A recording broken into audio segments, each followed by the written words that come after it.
Stones వల్ల kidney అనేది మనకి ఎట్లంటే నార్మల్గా కిడ్నీ స్టోన్స్ ఫామ్ అవ్వడానికి బాగా టైం పడుతుంది. అంటే చిన్న చిన్న గింజలాగా మొదలవుతాయి, దాని తర్వాత మెల్లమెల్లగా పెరిగి స్లోగా పెరుగుతుంటాయి అన్నట్లు. సో స్టోన్స్ వల్ల మన కిడ్నీ లోపల ఉన్నప్పుడు కిడ్నీ లోపల గుద్దల్లో కొంచెం బాగా స్పేస్ అనేది ఉంటుంది, అంటే ఎక్కువ స్థలం అనేది ఉంటుంది. దానివల్ల కిడ్నీ స్టోన్ బాగా సైజ్ పెరిగే వరకు కూడా పెద్దగా సిమ్టమ్స్ అనేది ఏమీ ఉండవు.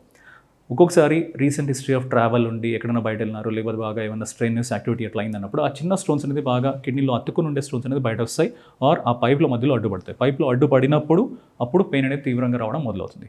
కిందికి దిగే వరకు, అంటే కిడ్నీ నుంచి మనకు కిడ్నీ పైప్ ద్వారా మూత్రం పైప్ ద్వారా లాస్ట్లో మూత్రం సంచి దగ్గర ఎంటర్ అయ్యే వరకు ఈ పర్టికులర్ ప్లేస్లో ఎక్కడున్నా కూడా పెయిన్ కూడా అదే లెవెల్లో దిగుతూ ఉన్నట్లు కనిపిస్తుంది.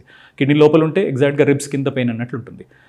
పైప్ నుంచి కిందకి మెల్లగా దిగే వరకు స్లోగా పెయిన్ కూడా కిందికి దిగుతున్నట్లు ఉంటుంది. అండ్ ప్రతిసారి దిగేటప్పటికి ఏముంటుందంటే పెయిన్ మీకు ఒక చోట ఉండకుండా కిందికి పోతున్నట్లు, ఒక టైప్ ఆఫ్ రేడియేషన్ అనే పెయిన్ అన్నట్లు ఉంటుంది అన్నట్లు.